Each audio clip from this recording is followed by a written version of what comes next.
Bienvenidos una vez más a Un Día con Ángel aquí en Excelsior TV. El día de ayer me comprometí a que hoy trataríamos el tema de la reforma energética y este cerco en el Senado, y para hacerlo voy a hacer una introducción que nos va a llevar a principios del siglo XIX, por allá por los años 1810-1811, es decir, prácticamente hace 200 años.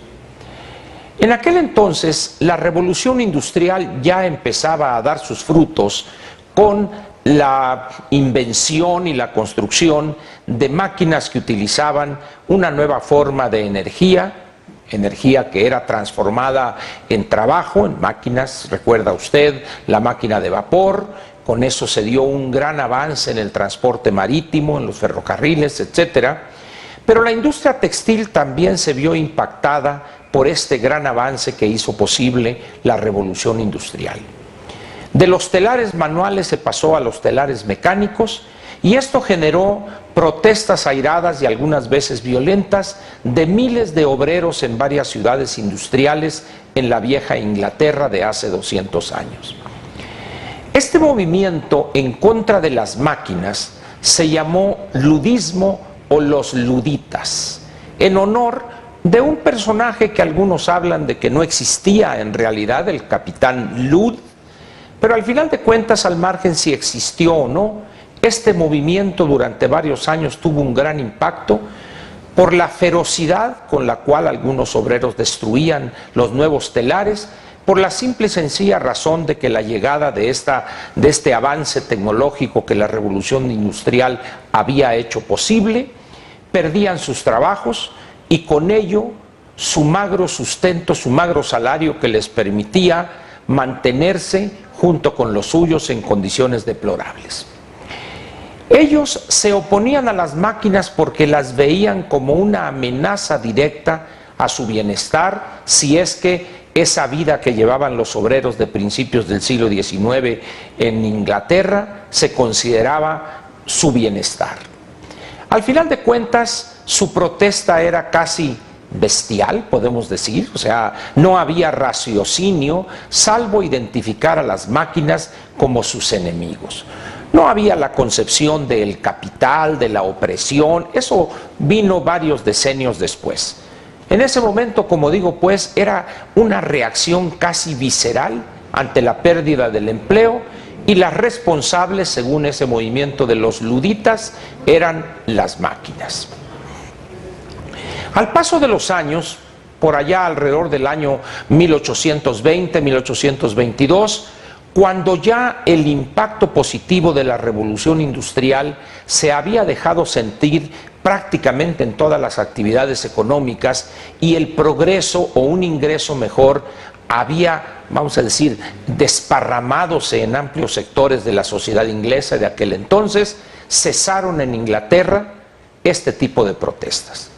Sin embargo, este movimiento de los luditas quedó ya en la historia del movimiento obrero mundial. Los luditas, pues, fue aquel movimiento donde obreros desplazados por la máquina, por la nueva tecnología, destruían esta fuente de maldad, vamos a ponerlo de esa manera. Posteriormente, a lo largo de todo el siglo XIX y durante el XX, y en no pocas regiones del mundo todavía hoy, se ve a las máquinas o a la tecnología o al progreso en general como la amenaza para trabajadores, sean estos obreros o empleados. ¿No recuerda usted cuando llegaron las primeras computadoras a las empresas y muchos trabajadores debieron ser despedidos porque la productividad que estas máquinas hacían factible, pues llevaban a la empresa a prescindir de una gran cantidad de la mano de obra que utilizaban antes? Hoy la computadora es un instrumento prácticamente de uso diario, como tener una licuadora en la casa, por decirlo de alguna manera, aun cuando un porcentaje muy alto de las familias mexicanas no tienen todavía el ingreso suficiente para poseer una computadora. Pero al final de cuentas, la tecnología demostró en estos 200 años más bondades que perjuicios. Sin embargo, subsisten grupos que se aferran al pasado y se oponen con todo, no solo desde el punto de vista teórico, político, en un debate, sino además de manera violenta. México no es la excepción a este gran movimiento. En algunas regiones rurales del mundo, los trabajadores del campo que realizan ciertas labores culturales a mano, con algún talacho, algún asadón, etcétera, se oponen de una manera violenta, algunas veces, a la entrada de la mecanización agrícola. Sin embargo, este movimiento es inevitable. Aquellos obreros, los luditas que protestaban en contra de las máquinas, no tenían idea alguna de contra quién se enfrentaban. La tecnología, el progreso, el avance científico, al final de cuentas, y tampoco sabían que estaban condenados irremediablemente a la derrota ante el progreso. Este elemento, que es el importante a resaltar, se mantiene hoy en México. Hoy, muy cerca de aquí, estamos viendo un cerco de quienes supuestamente ilustrados, no son unos ignorantes, porque los luditas originales sí lo eran. No eran personas con preparación, con educación, la mayor parte de ellos analfabetos. Pero aquí estamos hablando de intelectuales, de personas que conocen la historia del mundo, saben del papel de la tecnología, del cambio, del progreso y del avance. Sin embargo, ahí están sitiando al Senado de la República para, dicen ellos, incluso esto lo manejó en la conferencia de prensa el día de ayer el hijo del que hoy está en el hospital, Andrés Manuel López Obrador, este muchacho que ya se arroga encabezar este movimiento, aduciendo quizá nada más el apellido. Pero él dijo varias veces que con este cerco iban a impedir la aprobación de la reforma energética. Es como los luditas hace 200 años que con su lucha violenta iban a impedir el progreso.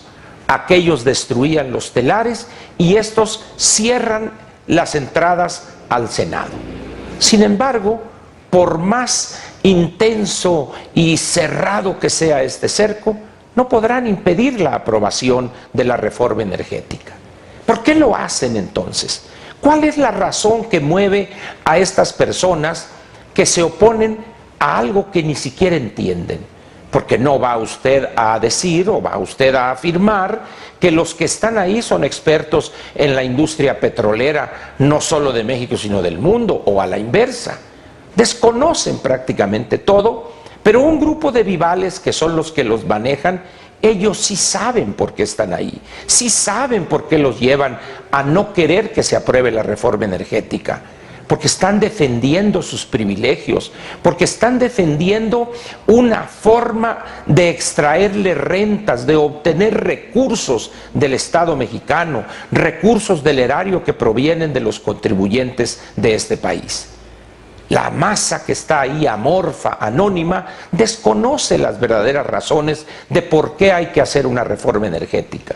Pero repito, ese puñado de dirigentes, entre ellos el hijo de Andrés Manuel López Obrador, sí saben por qué están ahí. Porque ese atraso estructural de nuestra industria petrolera y la generación de energía eléctrica les ha redituado grandes beneficios, grandes privilegios, algunas veces mediante actos violentos como el de hoy, aun cuando digan que es algo pacífico, es algo violento. Están impidiendo el trabajo normal, cotidiano del Senado de la República. ¿No están de acuerdo con eso? Que los senadores afines a sus posiciones debatan, expresen sus argumentos. Pero esta forma violenta a un puñado de sinvergüenzas les reditúa grandes beneficios, y eso lo verá usted. Son, por llamarlo de alguna manera y tomando el ejemplo de aquellos obreros de la vieja Inglaterra de hace 200 años, los luditas, que se oponían al progreso, pero ellos estaban amenazados de perder su trabajo, su ingreso básico que les permitía sobrevivir a ellos y a sus familias. Pero estos que están aquí no están protestando ahí porque van a perder su trabajo. Usted ya sabe que los gobiernos estatales les pagan, aun cuando no vayan a trabajar.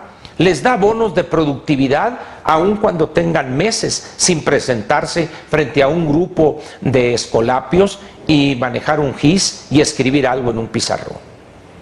Estos están ahí, repito, por defender sus privilegios, no ante la amenaza de perder su trabajo, porque muchos de ellos no trabajan, viven de la protesta profesionalmente. Sin embargo, el daño que le causan a esos mismos que van ahí sin saber, como dirían ahora, sin saber qué onda, esos van a ser los primeros perjudicados en caso de que no aprobemos una reforma energética profunda, que modernice Petróleos Mexicanos, que modernice Comisión Federal de Electricidad, para que así podamos reducir los costos tanto en la extracción y en la administración del petróleo en todas sus formas, como también generar energía eléctrica a precios unitarios mucho más bajos. ¿Qué van a hacer estos luditas mañana o pasado cuando la reforma energética se apruebe? Cuando pase a la Cámara de Diputados, ¿van a ir allá a hacer un cerco también? ¿Y qué piensan? ¿Que van a impedirlo? Es evidente que ahorita el gobierno del Distrito Federal, pues poniendo láminas y todo, pero al final de cuentas está exhibiendo una irresponsabilidad en lo que se refiere a la gobernación. El Senado de la República y mañana o pasado la Cámara de Diputados, cámaras que integran el Congreso de la Unión, están a merced de un grupo de vándalos y bandoleros. Pintarrajean, dañan propiedad pública y privada, particularmente en una época como esta donde el tránsito se intensifica, están causando problemas mil a personas que nada tienen que ver. Y a esto grupos de oportunistas se añaden, que los del Barzón, que el Sindicato Mexicano de Electricistas, que los Panchos Villas, es decir, toda esa fauna de vividores del erario que no se resignan a que haya un cambio, a que haya avances en el país, ahí están ahorita sin nada hacer, salvo causar molestias y daños a quienes tienen que trabajar todos los días para perseguir y atrapar a la cada día más inasible e inalcanzable chuleta. Va a ver usted el ridículo que van a hacer estos luditas, pero el daño para la imagen del país ya habrá estado hecho. Yo me despido, le agradezco su atención y lo espero mañana aquí en Un Día con Ángel, donde vamos a tratar de ¿para qué sirve este conjunto de 3 documentos que mes a mes emiten Banco de México y el INEGI sobre el índice de confianza del consumidor, del productor y el índice de pedidos manufactureros? De eso tratará mañana mi comentario aquí en Un Día con Ángel. Buenas noches y muchas gracias.